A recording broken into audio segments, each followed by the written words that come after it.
আসসালামু আলাইকুম। Knowledge of medicine চ্যানেলের পক্ষ থেকে স্বাগতম। আপনি এবং আপনার বাসায় কেউ কি বিভিন্ন ধরনের বা বিভিন্ন পাওয়ারের চশমা ব্যবহার করছেন? তাহলে আপনার এবং আপনার বাসায় সবসময় এরকম একটি লেন্স ক্লিনার থাকা খুব দরকার।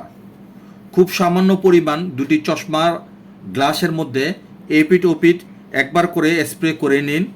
তারপর একটি পরিষ্কার কাপড় দিয়ে আলতোভাবে দুটি গ্লাস একটু মুছে নিন। বাস, দেখুন মুহূর্তের মধ্যেই গ্লাস দুটো ঝকঝকে ও চকচকে, এবং আপনিও সব কিছু দেখতে পাবেন 100% নিট অ্যান্ড ক্লিন।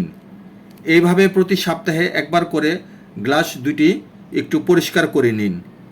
এটি আপনার বাড়ির আশেপাশে যে কোনো চশমার দোকানে কিনতে পেয়ে যাবেন, মূল্য 80 থেকে 100 টাকা।